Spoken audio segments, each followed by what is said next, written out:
Namaste and welcome to the exciting new episode of Sathology Debunking Mythology. Sat means truth, logos means the study or science, ethology means the science of truth or study of truth.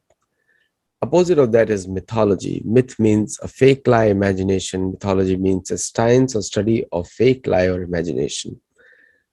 The colonial, the colonial powers, I would say colonial looters, actually colonized the minds of people to control them for economic benefit, to actually control the lands.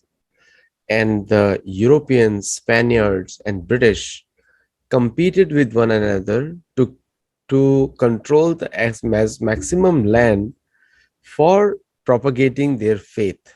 That was for the Christianity. That was the whole power was about. And they created divisions, they divided lands at will, and they fought wars locally. They brought their troops in, they fought the wars, defeated the locals. It's not that locals were not organized. India gave them the toughest opposition, but rest of the world did not see that kind of opposition. Only opposition they found was in India. Rest of everyone was conquered easily. For example, Persia was conquered within few years by the British and the French, and Spaniards did not go there in the Middle East. Spaniards went to Philippines and South America. Portuguese did come to India, but we all know what happened in India. The British fought against them, and later on India threw them out. And the Portuguese also conquered a large territory in South America. Anyway, today, when we go back to the ancient world history, right from the Mahabharata time, India has a culture of strong defense, and Bharat, which is called Bharat, which was a huge land from Uttar Kuru, south of Uttar Kuru, west of Madhya Pradesh, which is Syria, east of Madhya Pradesh, and east of Cambodge, was all called Bharatvarsh. But it's a huge area. And the Arjun's travels form a very important part of it. Arjun's travels, Bhim's travels, and the Sahadev's travels. Yudhishthira Maharaj did not travel because he was the emperor, but he used to go nearby places mostly. So I have a very, very special guest today. You like his shows and you love his presentations on Kashmir. And also he gave me a pointer on the Met Museum in LA. And we actually filed a petition over there and to get it in our control. So we don't know how it's going to happen. As elections proceed in LA for the mayor, you'll have a say over there. So without delay, let us welcome Shri Rajesh Kumar Singh. Namaste, Rajesh ji. Namaste, Aditya ji, and namaste all the learned persons in the audience. It's a pleasure again for me to interact with all of you. I will start with my formal presentation as I do in the beginning. And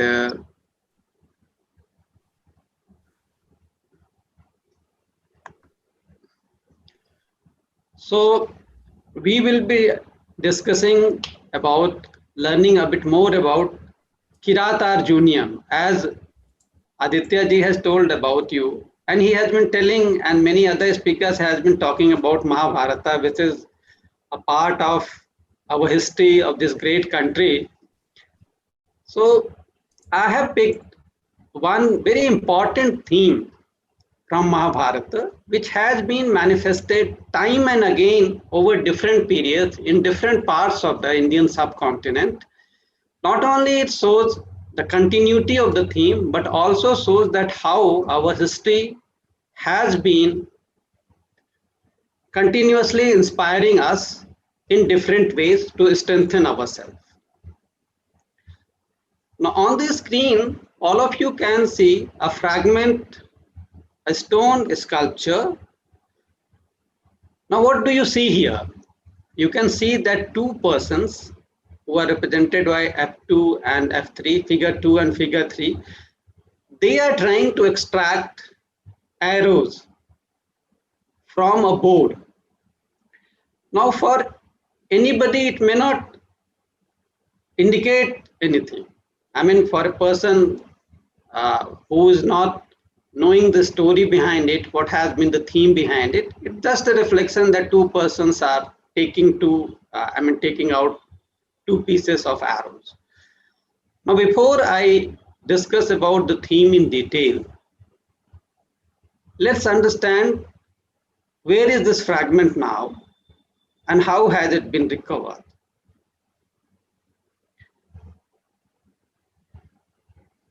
All of you by now must be aware that Yudhishthira and other Pandavas, Yudhishthira with his brother, ruled in ancient time from a place known as Indraprastha.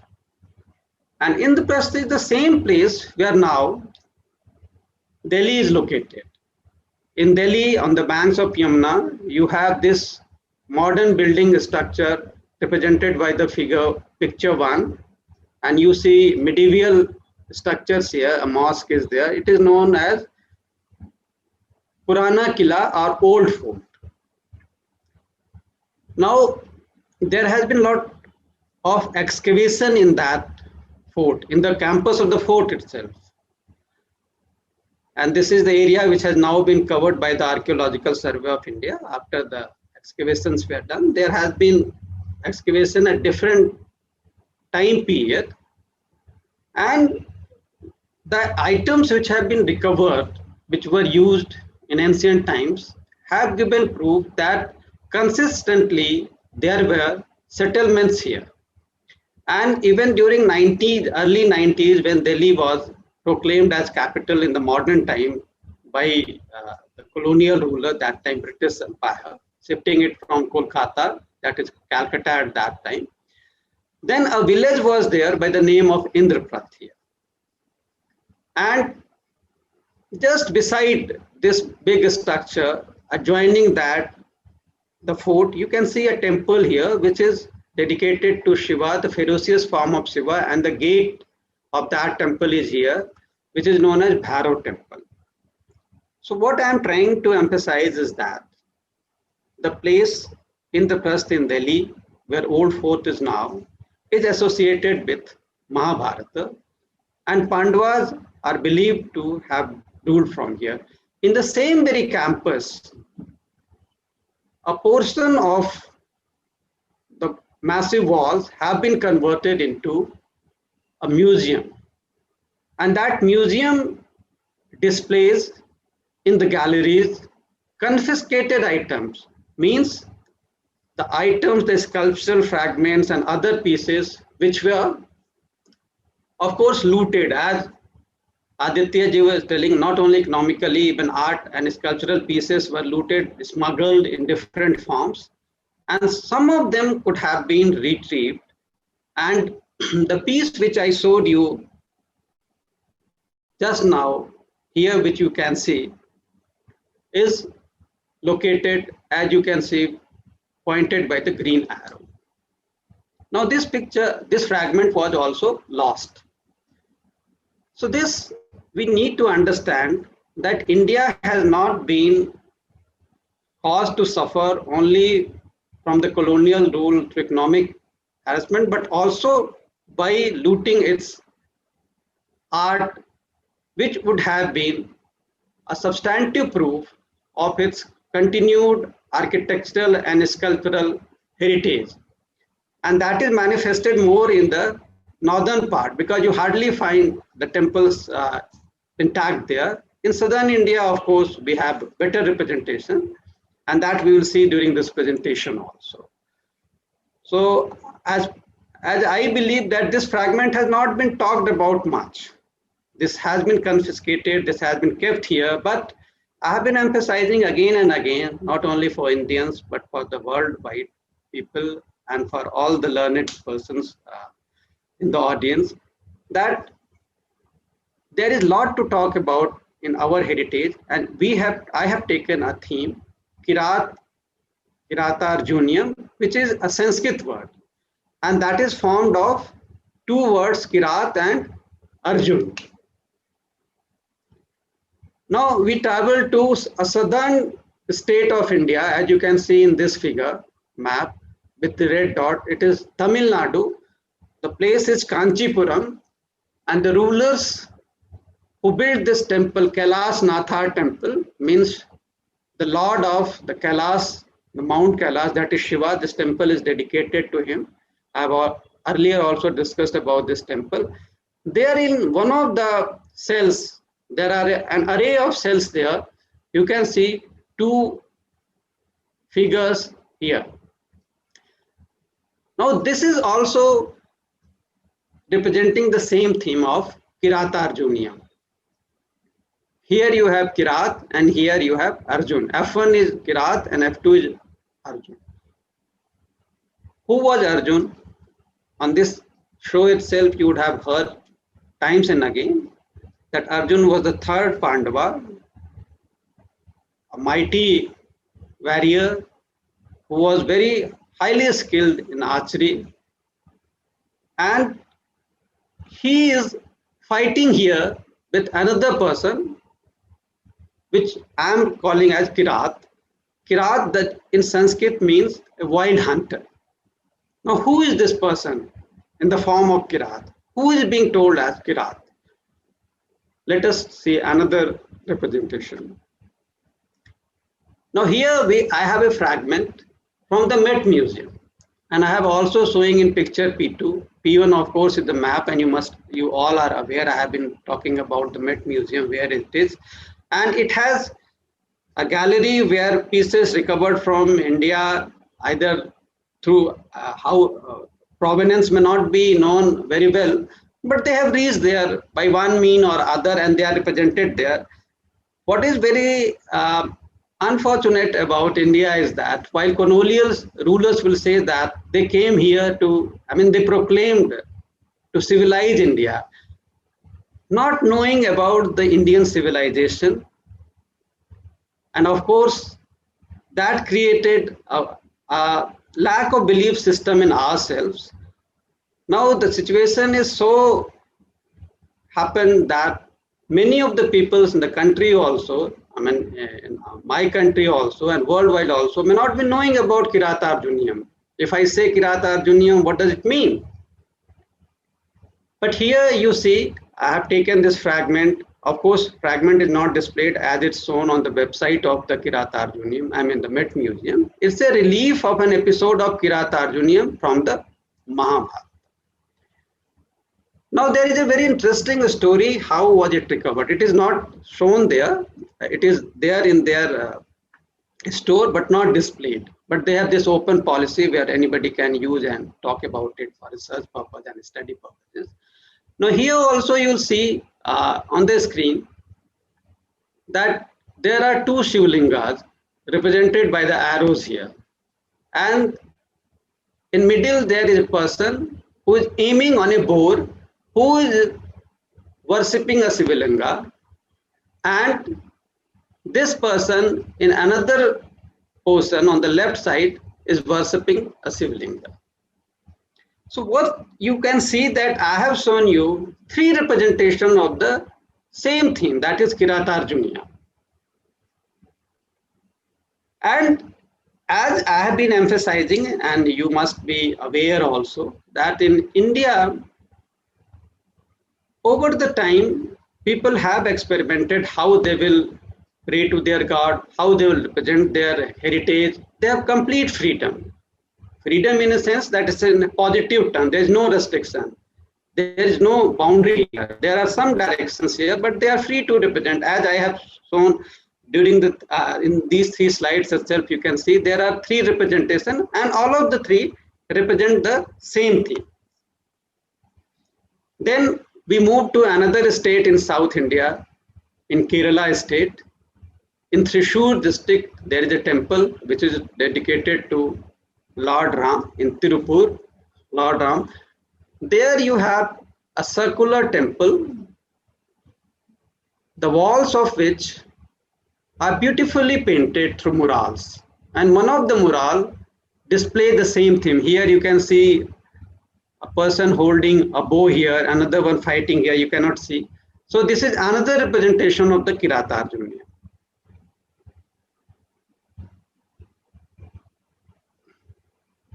Now I'll tell you what the story is about. moving to another state. We have been to Met Museum, we have been in Delhi in a museum, then Kerala and Tamil Nadu. Now, the southern state of India, that is Karnataka, during medieval times, there was a dynasty ruling in southern part of Karnataka, Hoysala dynasty. And there are beautiful temples there in Halebid, in Belur, in Somnathpur, in Hassan district. Many temples are there where themes from the epics, great epics, Mahabharata and Ramayana have been depicted. Now here you can see that two warriors are fighting ferociously, F4 and F2 here. A boar is there for which, and it is running helter-skelter, people are worried here, and there are a series of rishis or sages who are praying. And there is a lady here which is also accompanying this person. Now this is a very important theme, a very noble event which happened in Mahabharata. There are different chapters in Mahabharata, they are known as Parva. The Parva we'll call it a festival, but in epic Mahabharata it is also known as Parva. So in Bana Parva, Ban means forest. There is a noble incident which has been described in Mahabharata, and that is known by the name Kirata Arjuniam. So what happens there, that all these Pandava brothers, having lost in the game of dice, were exiled for 13 years, and they have to live for the first 12 years in forest and 13th year in hiding. So when they were in 12th year, when they were in exile in the forest and they were discussing their misfortune, the sage Vyasa, who is credited to have written Mahabharata along with Lord Ganesha wrote it, and Mahabharata was composed by the sage Vyasa. So sage Vyasa visited them in the forest Dvayatpana and advised the king Yudhishthira that you people shall not take rest. Even if you complete your tenure, the Kauravas led by Duryodhana may not restore your kingdom to you. So you shall strengthen yourself by acquiring more and more weapons. So he advised that the Arjuna, the third Pandava, shall go to Himalayas and pray to Lord Shiva to acquire one of the divine weapons, that is Pashupata. So on the advice of the sage Vyasa and direction of Yudhishthira, the third brother Arjuna moves to Indrakila, the mountain in the Himalaya, and in picture P2 you can see he is doing hard penance, standing on one leg in a posture which is denoted in India for penance, holding his hands in this posture which we also follow to this date to greet each other. And then when he is doing this hard penance, the sages which were residing there in that forest, in the mountain, they go to Lord Shiva and say that we cannot bear the heat which is being generated from this ferocious penance, and now you shall test Arjun and see whether he is worthy of getting the boon from you or not. So what happens? Lord Shiva directs a demon boar in the form of demon Muka, in the form of this boar, figure F3, who I had shown you in the fragments of the first fragment which was there from the Met Museum. A boar was also worshipping Shiva. He wanted moksha, liberation from whatever misdeeds he had done. So Lord Shiva told him that wait for an opportune time. So now he told this demon Muka that you take form of boar and you attack Arjuna, who is worshipping here. So this boar moves ferociously towards Arjuna, who was engaged in penance here. Seeing that, Arjuna takes his bow and shoots an arrow towards the boar. And at that time itself, Lord Shiva, along with the Parvati, and his accompanying Ganas, they take form of the wild hunters who reside in Himalayas, and he also aims at the boar. And in the very first slide which I was discussing, the confiscated fragment was there. These two claim that they have killed the boar, so they are taking out their arrows, and now a tussle starts between the Arjuna, who feels that he has killed the boar and he will not allow this hunter to take this, and the hunter says, no, no, no, it is because of my arrow that this boar has been killed. So you see how beautifully this episode has been depicted here. And then after a fierce fight between these two, that is Arjuna and the Shiva in the form of the Kirat, Arjuna gets tired, and then what he does, he quickly makes a Shiva Linga, which I had shown you, which you can see in the slide which is in the Met Museum here. Arjuna has created a Shiva Linga and he is worshipping here. And then when he offers few flowers here, he sees those flowers. Whenever he puts this flower, he sees the flowers on the head of the Kirata. Then he acknowledges, then he understood that the Kirat who I have been fighting with is nobody else but is Lord Shiva. And then he propitiates in front of both Shiva, who is in the form of the Kirata. You see, this is also a part of painting which I have taken from Virginia Museum of Fine Arts website. It's with them, so with due credit to them. And here you can see Lord Shiva and Goddess Parvati with Arjuna bowing in front of them, and they are still in the form of the Kirat and Kirati. But in the next picture, that is P5, you can see Shiva and Parvati has gone in the original form, and Shiva is now here offering the divine weapon Pasupata, to acquire which Arjuna had traveled so far to Indrakil and was engaged in a penance.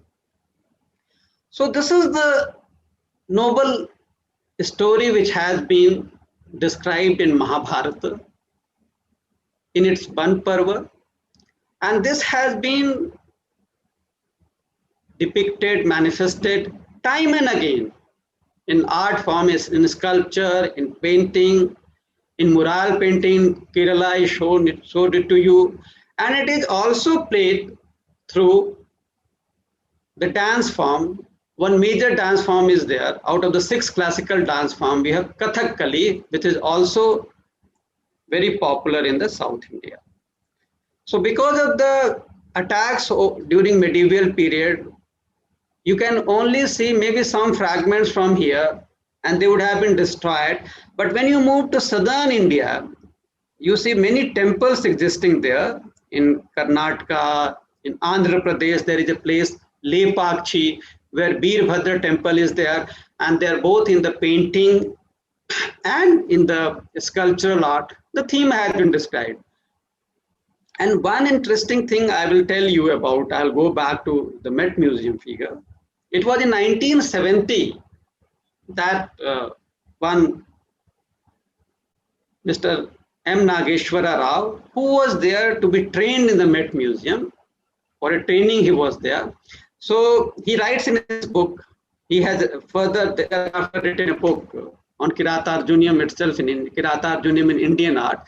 So he describes in the very beginning that during the training, they were asked to go outside the museum in the market and find out one important piece, each one of them to find an important piece and to describe it in front of a jury in the museum, a panel of jury, and convince them that why this fragment shall be part of the acquired artifacts or sculptural figures or other important things.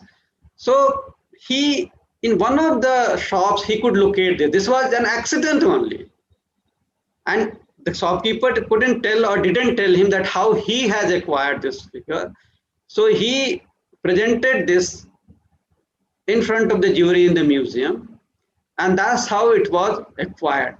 This gentleman, being from the India, from the South India specifically, was aware of the legend of the Kirata Arjunium, so he could locate it, and that's how this piece was acquired by the Met Museum.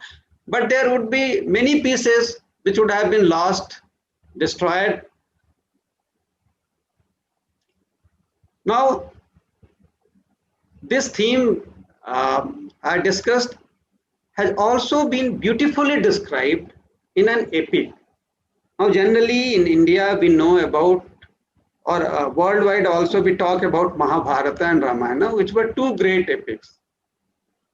But there are many epics, that is Mahakavya. We call it Mahakavya, great epics. Maha means great, epic means Kavya, which are long poems.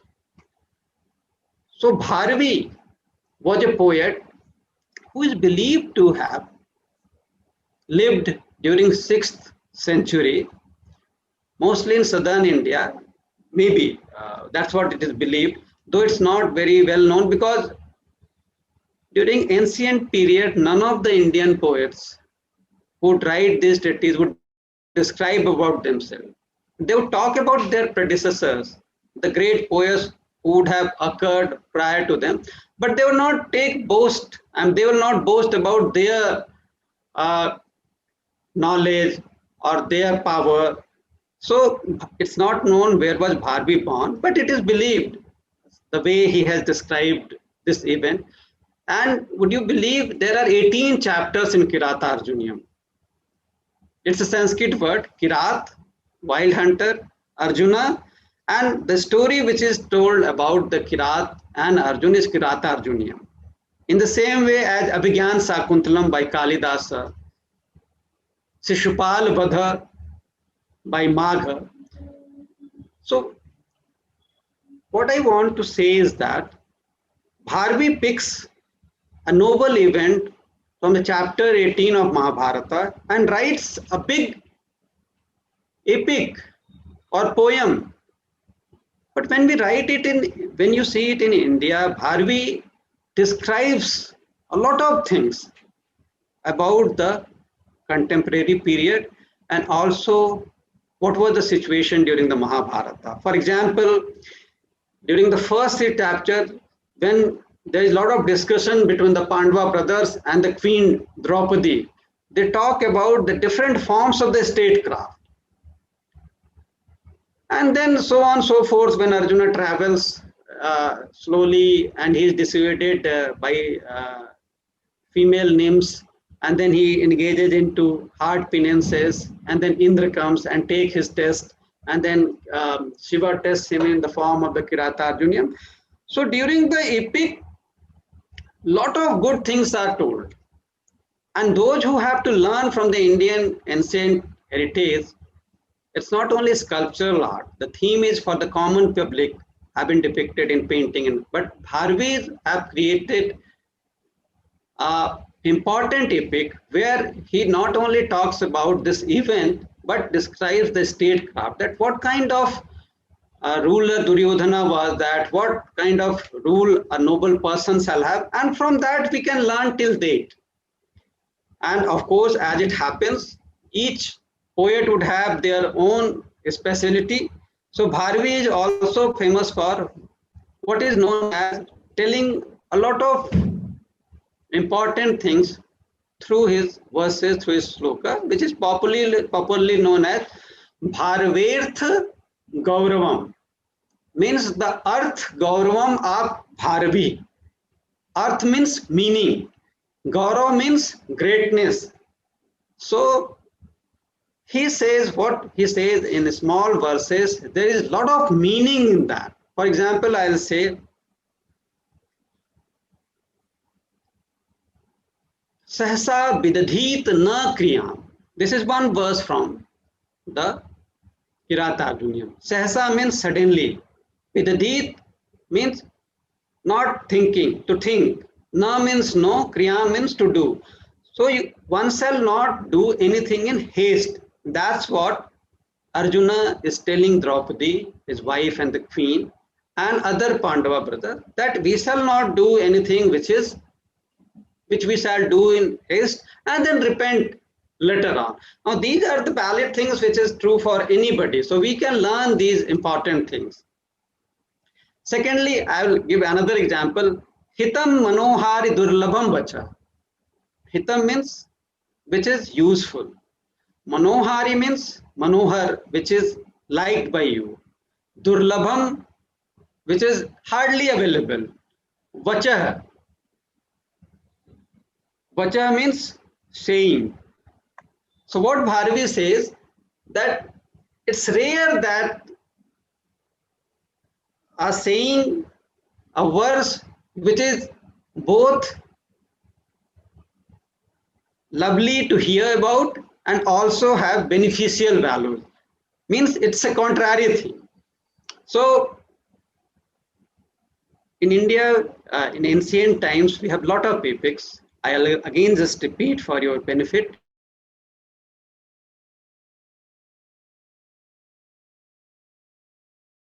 That is Mahabharata and Ramayana, inspired by them, many events from them.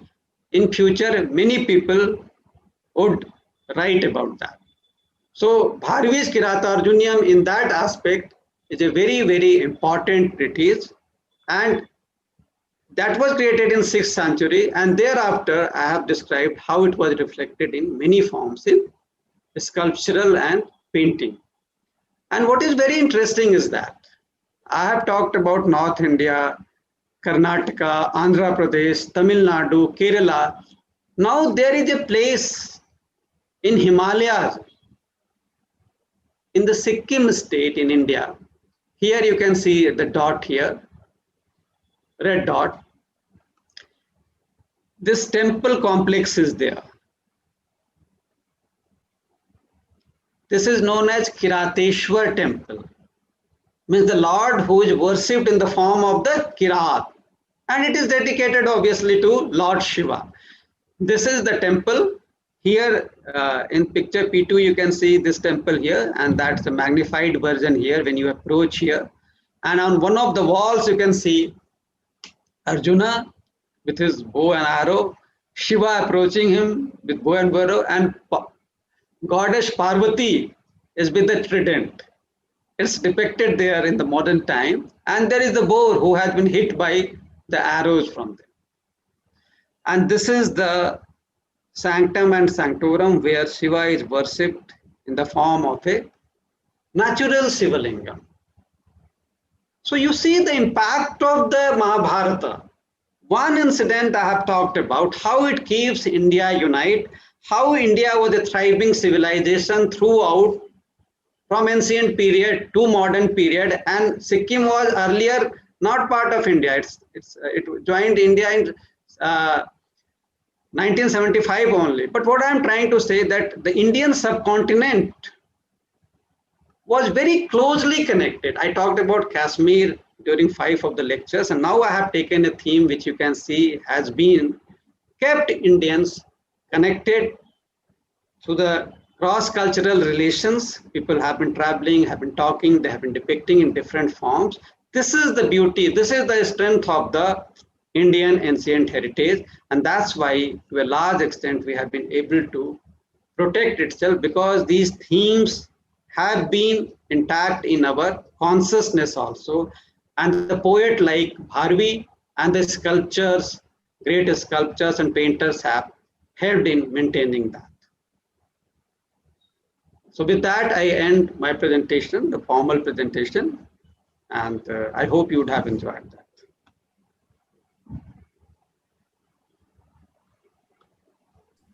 So, Rajesh ji, one very interesting presentation, and most of the people see the colonial, translators of the Indian scriptures spread a myth: Vaishnavites versus Shaivites. This is Max Muller's words exactly. He first of all he called Hindus as Hindoos, and he calls Hindus as a slave of the Brahmins. And so he's the one who first started the propaganda against the Brahmins.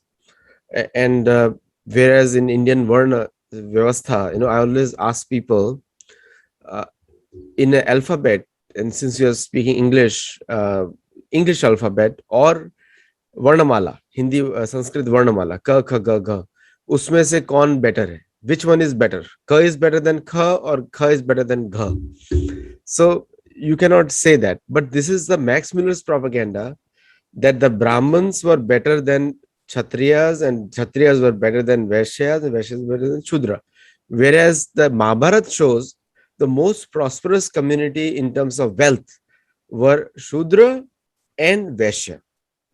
Because Kshatriyas don't work, they only work to protect the society, and the Brahman, they don't take salary. They only work at the expense of the society. So they are the poorest ones, a Brahman. But the attack against Brahman was because British were not able to penetrate the Indian society without challenging ideological strength of the Indian people. Now, in this episode, you just showed that Arjun, who is a very good friend of Krishna, he is actually, Krishna asked him to worship Durga before the Mahabharata war.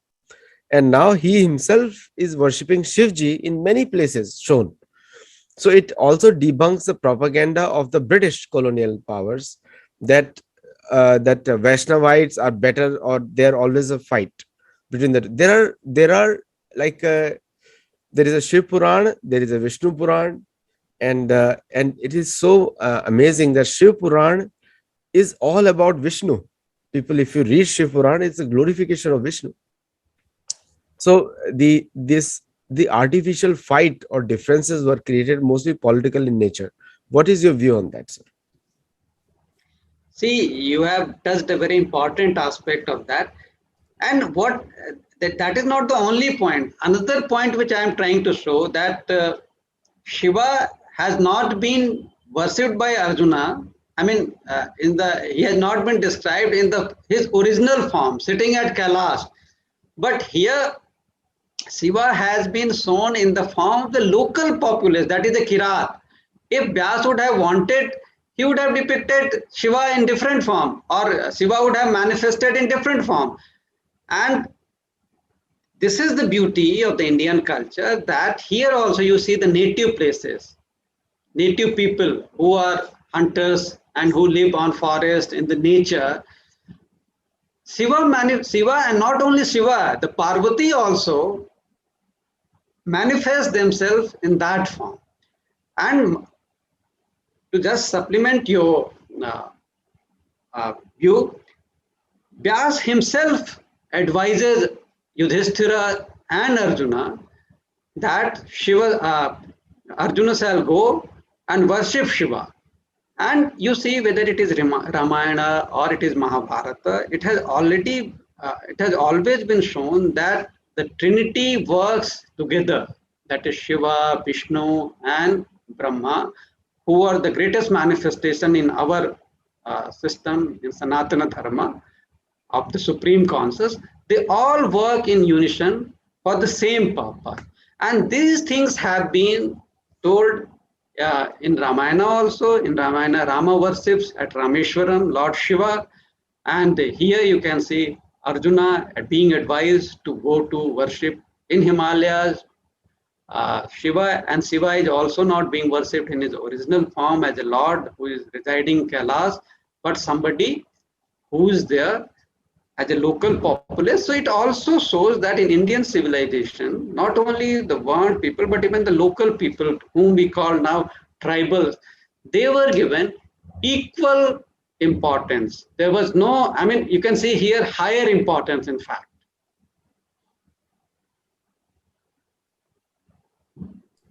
Yeah, thank you so much, Rajesh ji, for that clarification. And also for the viewers, we need to know that don't fall into the trap. Any devta or anyone you worshipping, I'll tell you one thing. In USA, Mexico, and South America, Shivji is the most popular god, and Ganesh after that. Ganesh and Shivji. People make tattoos of Shiv on the arms, and Ganesh also. and Ganesh, most of the people know, is the son of Shiv and Parvati. So he has been popular all over the world as Mahadev. And it's not that it is just popular in India, because we read from Ramayana that people used to meditate on Shiva even in South America during that time. It's mentioned by Valmiki also. I have captured in my last book, One Arrow, One Kill. And also I was also shocked, as because we are all learning. You are learning, I'm learning, all of us are learning. So we keep reading. But the proof is to read the original books, Mahabharat original in your own language. We are speaking in English because we are speaking to an American audience, but generally you can read it in Mahabharat from Gita Press, Ramayana from Gita Press, and you can find out yourself instead of relying on all this propaganda. It will take you some time, but I can guarantee you one thing. Once you pick up Ramayana, Mahabharat, it will be, you cannot put it down. It is, the way it is written is amazing. Valmiki Ramayana and Vyasdev's Mahabharat. One last point about the Indraprasth. You mentioned the village name in when the capital was shifted from Calcutta to Kolkata to New Delhi, Indraprasth, today's New Delhi. There was a village called Indraprasth. Do you have the inscription photograph also or no? I have photographs of the Kunti temple which you refer, but I have not shown this time specifically, because I may take and I may talk about that later on. But you have been mentioning in the center of that old fort, there is a Kunti temple, and it's written Kunti temple here. I have taken a video of that and I posted it on our YouTube also one time. And so I've visited that place and I've seen how the Krishna deities are kept hidden. And I was reading in Mahabharat that Kunti used to go to a nearby well to bring water to worship Krishna over there. It is mentioned in Mahabharata, and there is a well nearby also, goes deep stairs down. Yeah, there is a modern step well made around that well. You are very Yes. right. Just few meters away. Few meters away. Yes, almost like it's towards the left. If you go forward, it's a few 100 meters down. The well is. Yeah. And but anyway, the proofs are there. We have to start claiming. But right now in Delhi, they claim that Delhi has only medieval history, no ancient history. And whereas there is a place in Delhi called Saket, and there are villages Najafgarh. Now in that village, there are inscriptions of Indraprastha also found over there. And so it is a common knowledge, but we need to bring it back. Maybe change the name of New Delhi to Indraprasth. Maybe I'm the first one to say that. So anyway, thank you so much, Rajesh ji, and thank you all the viewers for watching. And keep searching for proofs of our own history. If you're living in Delhi, the biggest task is to find out wherever the Indraprasth is written and bring it to the notice so that it can be changed, and things we can start recorrecting the history or retelling the history. Namaste and thank you. Namaste, Rajesh ji. Namaste, Aditya ji, and namaste, everybody.